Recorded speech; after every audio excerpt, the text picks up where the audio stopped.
ഒരിക്കൽ കൂടി തിരുവോണാശംസകൾ. എന്റെ ഓണപ്പാട്ട് എല്ലാരും കേട്ടിട്ടുണ്ടാവല്ലോ അല്ലെ? എന്റെ കൂടെ മോളും ഉണ്ട്.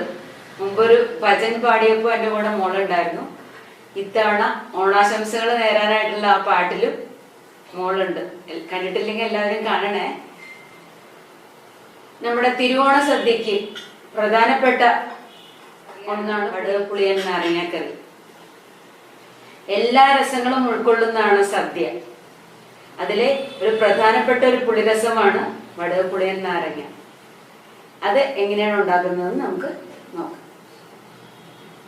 അതിനാവശ്യമായ സാധനങ്ങൾ: വടുകപ്പുളിയൻ നാരങ്ങ, പച്ചമുളക്, മുളക് പൊടി, ഉപ്പ്, കായം, ഉലുവപ്പൊടി. ഈ നാരങ്ങയുടെ ഒരു പ്രത്യേകത എന്താണെന്ന് വെച്ചാൽ, ചില നാരങ്ങയ്ക്ക് തൊണ്ടിന് കനം കൂടുതലായിരിക്കും, ചിലത് കനം കുറവായിരിക്കും. ചിലതിന് കയ്പ് രസം ഉണ്ടാവാറുണ്ട്. ആ കയ്പ് രസം കളയാനായിട്ട് എന്താ ചെയ്യണ്ടേ? ചിലവരൊക്കെ ആ നാരങ്ങയുടെ തൊണ്ട് ചെത്തിക്കളഞ്ഞ് എടുക്കും. അല്ലെങ്കിൽ നമ്മൾ അധികം തൊണ്ട് തന്നെ ഇല്ലാത്തണെങ്കിൽ നമ്മളത് അരിഞ്ഞ് മുളകും മഞ്ഞപ്പൊടിയും കൂടി തിളപ്പിച്ച് നമ്മൾ ഇന്ന് കറി ഉണ്ടാക്കും. അത് ഒരു ഗ്രേവി അതുണ്ടാക്കുമ്പോൾ ആ തിളച്ച നാരങ്ങയിലേക്ക് ഇത് അരിഞ്ഞത് നമ്മളിടും. അപ്പോൾ ആ കയ്പ് തന്നെ പോകും. ആ ഉപ്പും മുളകും എല്ലാം പിടിക്കുമ്പോൾ താനെ കയ്പില്ലാതെ.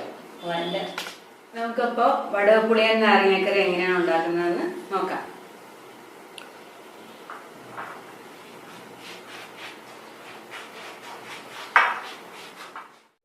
നമുക്ക് തലേ ദിവസമാണല്ലോ നമ്മൾ, അല്ലെങ്കിൽ ഒരു ദിവസം മുന്നെയാണ് നമ്മളെപ്പോഴും ഓണത്തിനൊക്കെ ഈ വടുകപ്പുളിയൻ നാരങ്ങയും പുളിയിഞ്ചിയൊക്കെ ഉണ്ടാക്കുക. അപ്പൊ കനം കുറച്ച് അരിഞ്ഞു കഴിഞ്ഞാൽ നമുക്ക് വളരെ പെട്ടെന്ന് തന്നെ ഉപ്പും മുളകൊക്കെ പിടിച്ചു കിട്ടും. മറ്റ് നാരങ്ങകൾ പോലെ വൈറ്റമിൻ സി ധാരാളം അടങ്ങിയിട്ടുള്ള ഒന്നാണ് വടുകപ്പുളിയൻ നാരങ്ങ. നമുക്കിങ്ങനെ കുരു മാറ്റിയിട്ടെടുത്താൽ കുരു കടിക്കാതെ ഇരിക്കുന്നതാണ്. അല്ലെങ്കിൽ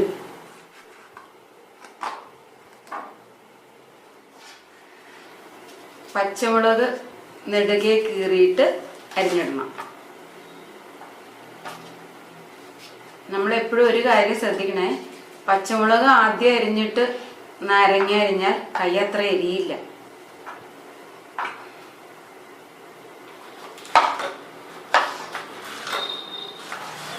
നമുക്കിനി നാരങ്ങാക്കറി ഉണ്ടാക്കുന്നത് എങ്ങനെയാന്ന് നോക്കാം. ആദ്യം കുറച്ച് വെള്ളം, ഒരു 1/4 ചെരുവം വെള്ളം ഉണ്ട്. ഇത് 2 ഗ്ലാസ് വെള്ളം. 2 ഗ്ലാസ് വെള്ളം അടുപ്പത്ത് വെച്ച്, ഈ ഗ്ലാസ്സിൽ 2 ഗ്ലാസ് വെള്ളം അടുപ്പത്ത് വെച്ച് അതിൽ എന്താ ചെയ്യേണ്ട? ഈ സ്പൂൺ, ഒരു 3 സ്പൂണോ കഴിഞ്ഞു. വലിയ കയ്യിൽ ഒരു 3 കയ്യിൽ മുളക് പൊടി,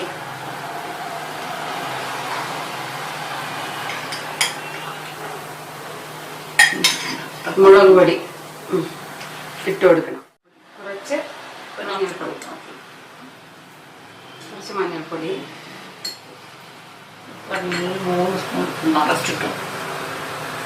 ഒരു 3 സ്പൂൺ നിറച്ചിട്ടുണ്ട്. പോരാത്ത നമുക്ക് ഇത് കഴിഞ്ഞിട്ട് നോക്കിയിട്ട് ചേർക്കാം. എന്നിട്ട് ഇത് ഇളക്കി കൊടുക്കുക. നല്ലോണം ഇളക്കി മിക്സ് ചെയ്യാം.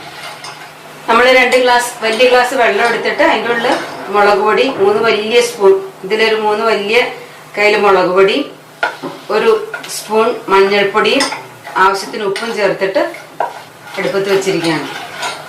എന്ത് വേണമെങ്കിൽ തിളക്കണം. ഇത് തിളച്ച് വറ്റണം, ഒരു പകുതിയെങ്കിലും വറ്റണം.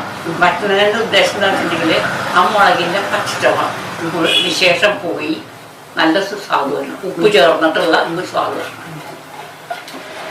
നമ്മൾ മഞ്ഞൾപ്പൊടിയും മുളക് പൊടിയും ഉപ്പും ചേർത്ത് ഈ വെള്ളം നമ്മൾ എടുത്തതിൻ്റെ പകുതിയായിട്ട് വറ്റണം.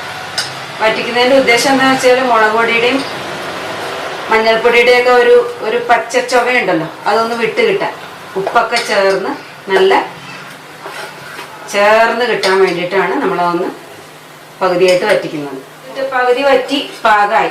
ഇനി നമുക്ക് സ്റ്റൗ ഓഫ് ചെയ്യാം. ഓഫ് ചെയ്തിട്ട് നാരങ്ങ ഇടുക. നാരങ്ങ ചൂടോടെ ഇടുന്നതിൻ്റെ ഉദ്ദേശം എന്താ വെച്ചാൽ അത് ആ ചൂടിൽ കിടന്ന് അതിൻ്റെ ആ തൊണ്ടൊക്കെ ഒന്ന് വാടി കനൊക്കെ കുറഞ്ഞ് സോഫ്റ്റ് കൂടെ ആ പച്ചമുളകും കൂടി ഇടും.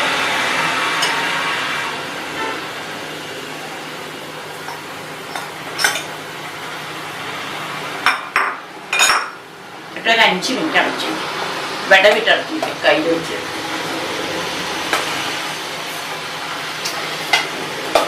നന്നായി ഇളക്കി കൊടുത്തിട്ട് നമ്മൾ തിളച്ച് വറ്റി കഴിഞ്ഞപ്പോൾ സ്റ്റൗ ഓഫ് ചെയ്തു.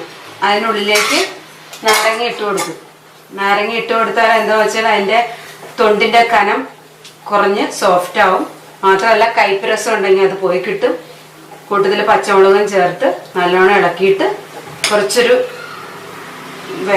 വേർപ്പ് വീഴാണ്ട് എന്ന് വെച്ചാൽ അതിൻ്റെ ആവി വീഴാതിരിക്കാനായിട്ട് നമ്മളൊരു ഗ്യാപ്പ് ഇട്ടിട്ട് 5 മിനിറ്റ് അടച്ചു വെക്കും.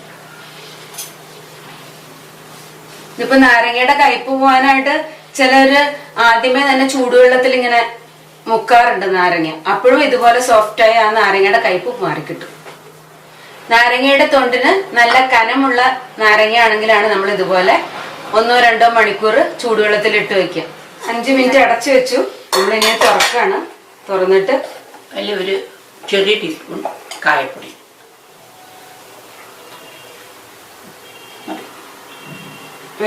ചെറിയ ടീസ്പൂൺ കായപ്പൊടി ഇട്ടു. അത്ര തന്നെ ഉലുവപ്പൊടി. അതുപോലെ തന്നെ ചെറിയ ടീസ്പൂൺ ഉലുവപ്പൊടി, ഉലുവപ്പൊടിയും ചേർക്കും. വറുത്ത് പൊടിച്ച ഉലുവപ്പൊടി ചേർക്കണം. നമ്മൾ വറുത്ത് പൊടിച്ച് വെച്ചിരുന്നാണ് ഉലുവപ്പൊടി. അത് ചേർത്തിട്ട് നല്ലോണം ഇളക്കി ചേർക്കുക. നല്ലോണം മിക്സ് ചെയ്യും. അതിലേക്ക് കുറച്ച് വെളിച്ചെണ്ണ ഒഴിക്കുക. വെളിച്ചെണ്ണ എടുക്കുകയില്ല, പച്ച വെളിച്ചെണ്ണ ഒഴിച്ച്. പച്ച വെളിച്ചെണ്ണ ഒഴിക്കുന്നതിൻ്റെ ഗുണം എന്ന് വെച്ചിട്ടുണ്ടെങ്കിൽ ഇത് അതിലൊഴിച്ച് കഴിഞ്ഞ് ആ കറിവേപ്പില ഇടുമ്പോൾ നല്ലൊരു സ്മെല്ല് വരും. നമ്മൾ പച്ച വെളിച്ചെണ്ണ ഒഴിച്ചിട്ട് അതിൻ്റെ ഉള്ളിലേക്ക് കറിവേപ്പില, നല്ലോണം കറിവേപ്പില ഇട്ട് കൊടുക്കുക. എന്നിട്ട് നമ്മളത് ഇളക്കുമ്പോൾ നല്ലൊരു സ്മെല്ല് വരും. നല്ല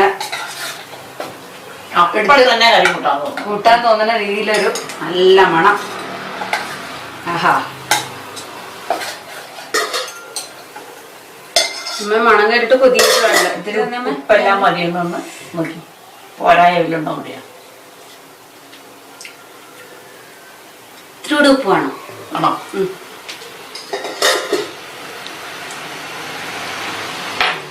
ഉദ്ദേശിക്കുന്ന 1 ടീസ്പൂൺ ഇട്ടാൽ മതി. അല്ല, കുറച്ചുകൂടി ഉപ്പ് വേണം. നല്ല പുളിയുള്ള നാരങ്ങ മതിയാവും അല്ലേ?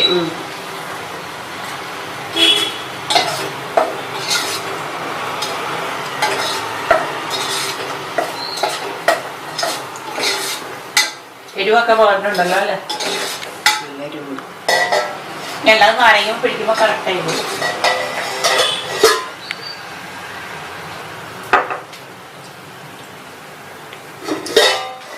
മണം കേട്ടാലേ ഇങ്ങനെ അറിയാതെ എടുത്ത് തൊട്ട് കൂട്ടി പോകും. അത്രയ്ക്ക് നല്ല സ്വാദുള്ളതാണ്. നമുക്ക് ഓണസദ്യക്ക് നല്ലോണം വിളമ്പി കഴിക്കാം. എല്ലാവരും ഇതുപോലെ